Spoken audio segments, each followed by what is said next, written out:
Okay, let's get real here. Have you ever had a conversation, maybe it was with your boss or your mom, and it didn't go the way you had hoped?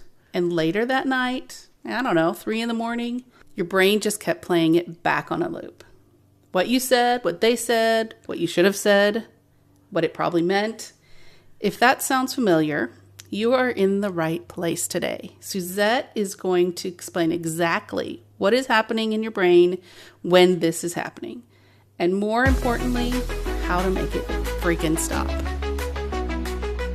Welcome to Unafraid Living, a podcast where you will learn to fear less and live more. I'm Kim, and I'm here to ask questions that you might be thinking and maybe getting some clarity. I'm joined by Suzette, a certified brain health professional. Let's call her Coach Suzette. Yes, I do like that better, Coach Suzette, rather than brain health professional, because I am a life coach and my passion is helping you embrace the life that you actually really want to live. I'll show you how to quiet the fear so that you can face each day with confidence and resilience. Hey friends, Suzette here, your brain health professional. If fear or anxiety has been ruining your life lately, our Unafraid course was built for you. The Unafraid course helps you retrain your brain to move out of fear and into resilience, one small shift at a time with proven, practical, and simple tools.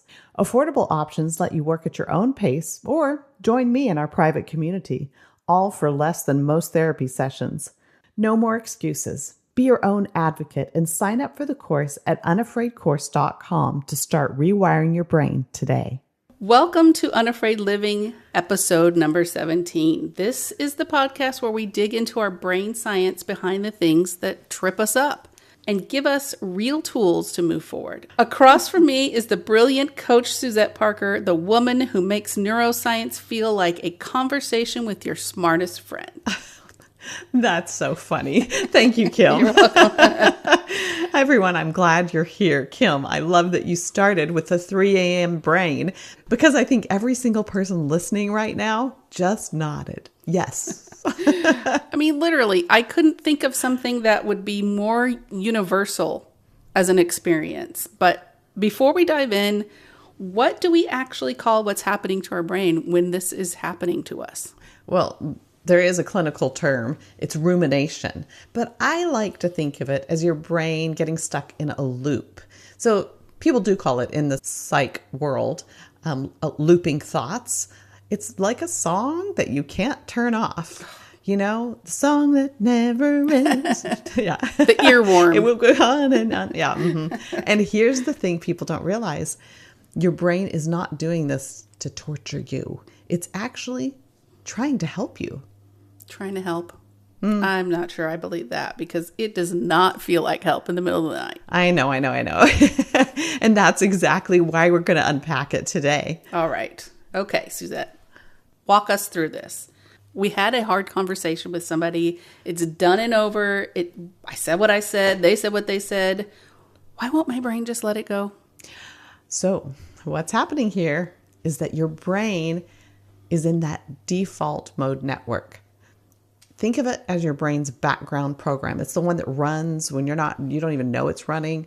It's like, on your phone. It's still processing things even when your screen is off. Well, your brain's even more brilliant at doing that. Yes. So this network is designed to help you make sense of your social world.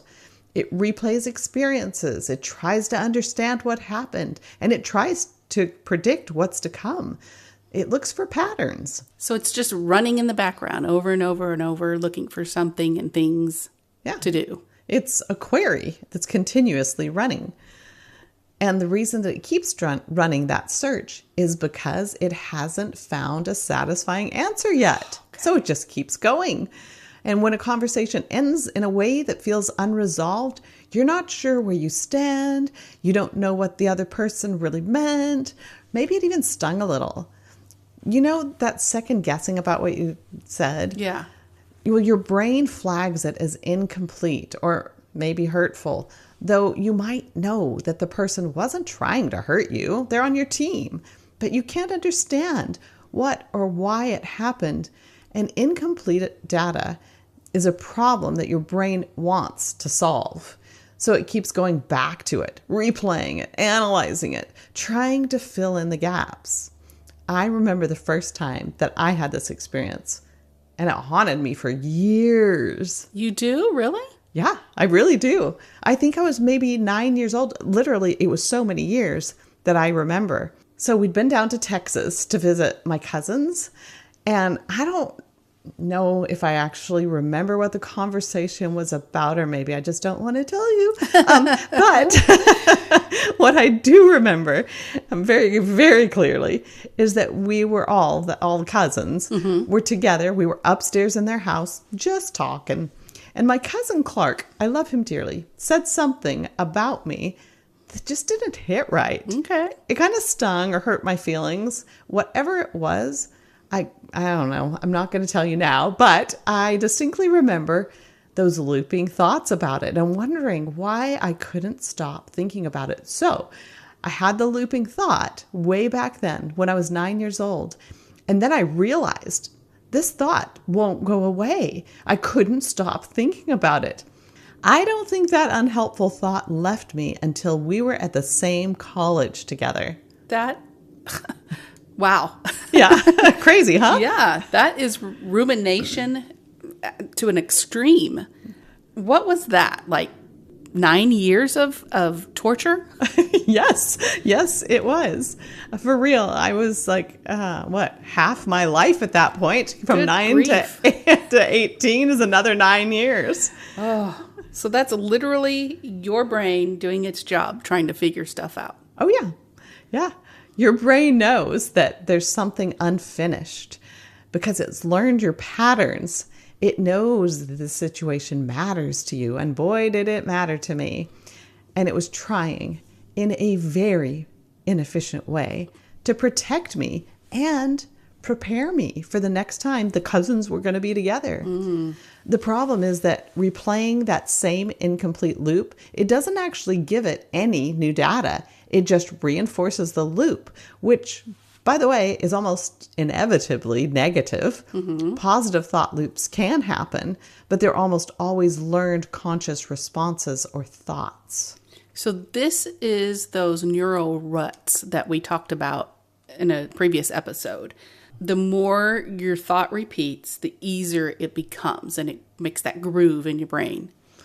And every time that a thought loop plays, that neural pathway gets worn in, which is why after a few days, the thought can feel automatic, like it just appears without you even choosing it. It's just in a neural rut and everything seems to trigger it. So it becomes one of those ants. It does. Automatic negative That thought. is so crazy. So we've got this thing on default mode. We've got an incomplete data structure, and then we got this loop. It's getting deeper and deeper every time. What else can make it worse? That is a pretty good question, Kim. But you referred to the ants, the Dr. Amen's ants, the automatic negative thoughts.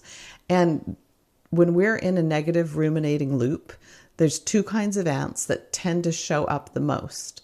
The first one is mind reading. Oh, well, don't we all know some of these people? I mean, I have some friends. Just friends, not you. Honestly, I've tried not to do that in recent years, but I used to, for sure. So mind reading is when you decide you know what the other person is thinking or feeling. You don't do it consciously. And they never said this thing, but you decide.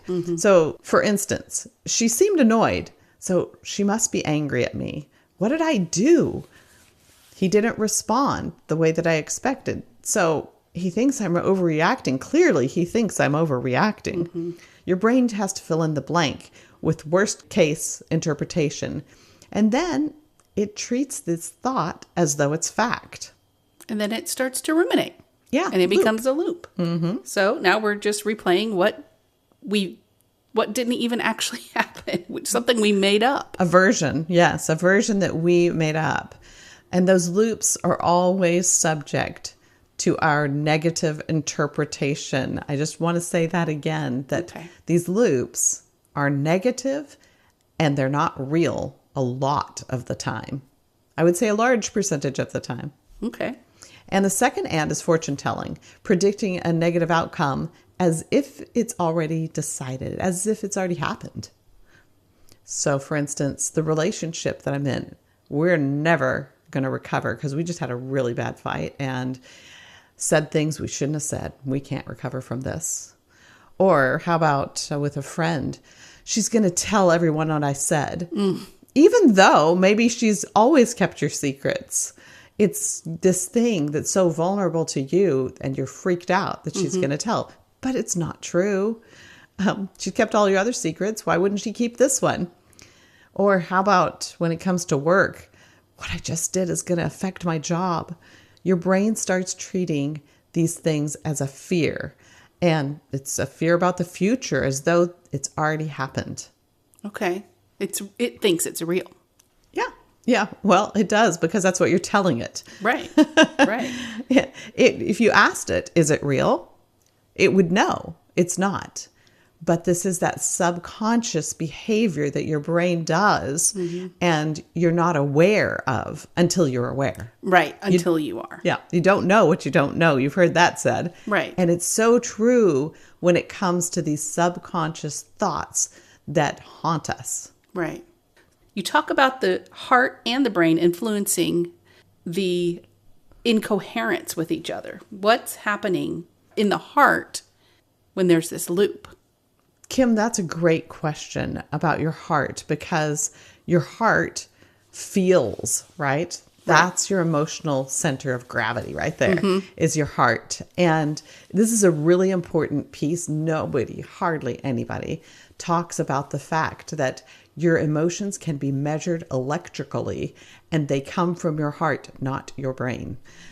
So what's happening then is your heart is going crazy, right? Emotionally crazy. And it sends signals to your brain. It talks to your brain all the time. Your heart talks to your brain more than your brain talks to your heart. That's those electrical signals messaging each other. Goes way more from your heart to your brain. And it's sending a chaotic signal to your brain when you're emotionally distraught. And that makes it harder to think clearly. It makes it harder to remember things accurately and harder to access rational thought. Those are all brain activities. So the loop doesn't just feel bad. It genuinely impairs your ability to reason your way out of things. But I want to be clear. It may or may not increase your heart rate. People think that that's what's happening is all of a sudden, you're going to feel it. You're going to have sweaty hands and everything because your heart rate is up. But what it actually is doing is it's making your heart rhythms chaotic. So we know this from biofeedback devices or your smartwatch, or how about an EKG? That's the gold standard, but it's not exactly accessible to everyone when we're having a chaotic moment. But just with those home devices, you can see how your heart rhythms, heart rate variability gets messed up.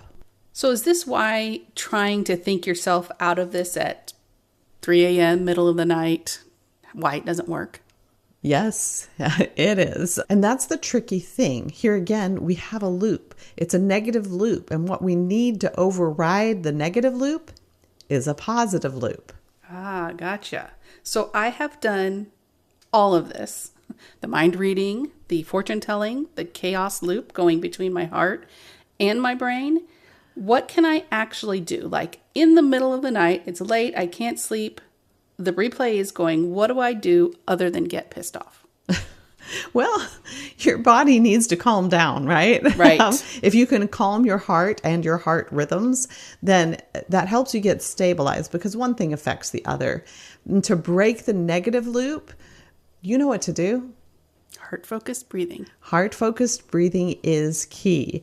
But you can also take charge of your thoughts. So remember, it's what's running in the background that's making you crazy, right? Or sometimes they come to the foreground. Either way, you got to be aware of them and take charge of them. So you can't just use rationale or thinking to kill the ants. You've got to be calm enough that these things can actually work for you. I think that's usually why people say you can't just think your way out of things. Oh, yeah. Is because they've got all this emotional chaos going on. And so it doesn't work. Mm-hmm. But when you're calm and you're having calm, clear thoughts, then it can work. Okay. So can you demonstrate this heart-focused breathing for us? Again, I know we've done it before, but let's do it together. All right. Heart-focused breathing. Here we go. Are you ready? Yes. Okay.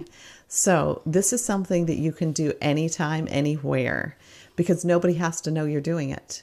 So you can be in the middle of that conversation that could give you ruminating thoughts, giving you negative thought loops. Mm-hmm. But if you will do heart-focused breathing in the middle of that conversation, you might not actually go there, because you can then have rational thoughts and be able to keep engaging in the conversation, not leaving that gap that gives you the unfinished loop.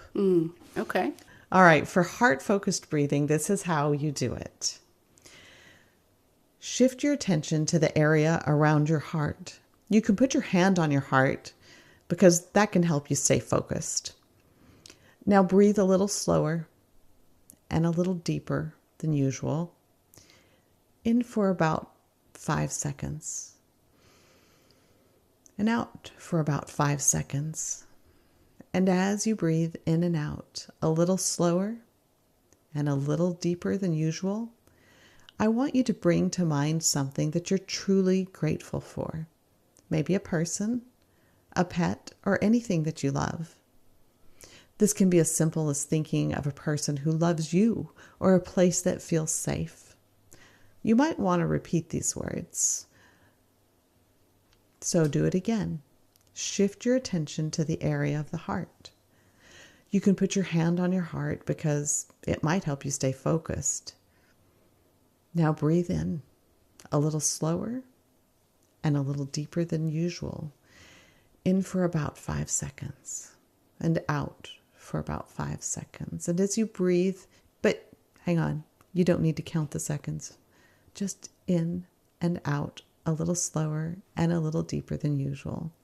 And as you breathe in and out a little slower and deeper than usual, bring to mind something you're truly grateful for. Okay, I know that some people suggest a 3-minute duration for heart-focused breathing to really do its work, but I prefer not to have to look at a clock. It interrupts my peace. And so what I do is I just count my breaths. And it depends on where I'm at. You know, if I'm at home and just doing my quiet time, I might make my goal 25 breaths or longer. Or if I'm in the middle of a conversation, maybe it's only 3. However many I can squeeze in, right? Okay, so when you have done this, I actually added in the piece here, heart-focused breathing plus the coherence piece, the grateful piece. Mm-hmm. And what that does is it's the thing. This is the proven thing. The studies show through, just go to HeartMath and look it up, that your heart rhythms will calm you down. And there's all kinds of organizations that use it because it makes your heart rate become steady and rhythmic, and it makes your nervous system and every system in your body get into coherence. It's not magic, it's physiology. When we slow down and breathe and get positive, our brain gets clearer signals. I have tried this at 3 a.m. or in the middle of the night, whenever that was. It doesn't fix the situation, but it does help to break the spiral enough that I can actually think of something else and get maybe into a more relaxed state. Are there any other benefits to this? Okay, yes, there are other benefits, but what you just said, it doesn't fix the situation. Mm-hmm. No, it doesn't. It's the tool that helps you fix the situation. Okay. Okay, so are there other benefits? Heart-focused breathing has so many benefits, and it's crazy. Here's a crazy one, is that when I was in my cohort studying at HeartMath, I had heard that several people had gotten off their blood pressure medication. Well, I had crazy high blood pressure for a while. I don't really know when it started. I just know that one day I was in a doctor's office and my blood pressure was crazy high. They kept me there for hours and were on the verge of taking me to the emergency room. Wow. Yes. And actually, he said most doctors would already have had me there. Mm-hmm. So I was so thankful that didn't happen. But back to the heart-focused breathing. You know what? It works. It works. I am not on blood pressure medication at all anymore. Yeah. And even in a doctor's office with the white coat syndrome, I still have normal blood pressure, which is fascinating. It is, totally. Isn't it? Yes. Could it work with low blood pressure too? That's a great question. I honestly don't know the answer to that. But you know what? Let's get back to the situation, Kim, that you had, because not everyone does have high blood pressure and need to get that down. But most people do have times when they're sleepless due to a racing mind or ruminating thoughts. So once you've calmed your heart rhythms down, you've just created enough space in your nervous system to move to step 2, which is what I call the data dump. Okay. So grab something to write on. Paper, your phone, your notes, whatever you have. Okay, I want to say though, if you are not to the place where you're already up, you don't need to get up to do this. If you're already getting calm, that's okay. Just go back to sleep, right? But if it's not quite working for you yet, then write down everything your brain is looping on. It may be just one loop, but sometimes your brain is on fire, right? And there's lots of loops going all at once. So writing them all down, not to analyze them, not to figure them out, just to get them out of your head and onto a page where you can look at them more objectively can really help. Right. So your brain is not having to continuously think about this right now. Right. It gives your brain permission to stop thinking about it because you're not going to forget about it. It's on paper. So when your brain realizes that, it can help you relax and go back to sleep. And sometimes when it's written out, the ant loses its power, or you recognize the ant. And so you can address the ant. You can squash that ant. So what felt like certainty in your head, she's definitely angry at me, can look a lot less certain when things hit the page. Okay, so what is the third thing? So the third step is something that I call conversation, not confrontation, reframe. So we talked a lot about that in our Say It Unafraid series. I think those were episodes 10 through 15. Yes. Okay. So if you want to learn about that, that's some good material for helping you to be able to have those hard conversations. A lot of times, though, the loop won't stop because there's actually something unresolved, something that needs a real conversation. And part of your brain knows it. It's got that unfinished gap. That gap, the circuit won't get completed. But instead of moving toward that conversation to fill the gap, we avoid it because we're afraid of conflict. Or maybe we're afraid of how the person that we need to talk to is going to react. I mean, I don't know why I ran from it for 9 years, but that's pretty significant. So here's what I mean. If I had talked to my cousin when I was little, then 9 or 10 years old, and realized how much he adored me and what he really meant by what he said, that loop would have stopped. I would have gotten the information I needed to complete the loop. But I avoided that conversation, and it just kept going and going and going. So it sounds like what we're trying to do is think our way into a fix. And even though it can't be fixed by thinking, it needs to be resolved by actually, like in this case, talking to somebody. Yeah, sometimes. And when that's the case, the most powerful thing that you can do is ask yourself, is there a conversation that I need to have? Not a confrontation, just a conversation. Language means a lot. So just two people clearing something up. You don't need a script and you don't need to be perfect. You just need to be willing and you need to be kind. That virtue always serves you well in these situations. And sometimes even deciding that maybe you can't do it right then, but you're making a plan. I'm going to reach out tomorrow or as soon as you can is enough to quiet the loop for the moment. Because your brain, it finally knows what the next step is. And that data isn't complete yet, but you've got a plan so you can go back to sleep. Okay. So basically you're saying pause and pivot. Yes, back to that pause and pivot. Pivot to what's actually true and what's actually needed. Here it is in a nutshell. Okay, there's a 3-step loop interrupt. Number 1, heart-focused breathing. 5 counts in, 5 counts out. A little slower and a little deeper than usual. Number 2, if you're having trouble, do a data dump. Write out the loop or all the loops and get them out of your head and onto paper. And then make a plan for resolving them. So maybe it's a conversation, not a confrontation. Just ask, is there a conversation that I need to have? And make a plan for when you're going to have it. Before we wrap this episode up, if someone's listening and they're in the thick of this right now, what's one thing that you want them to know or hold on to? Well, your brain isn't punishing you, and you need to know that. And you're not weak for getting stuck in a loop. We all get stuck in loops. Your brain is doing exactly what it was designed to do. It's trying to fill the gap and solve something that matters to you.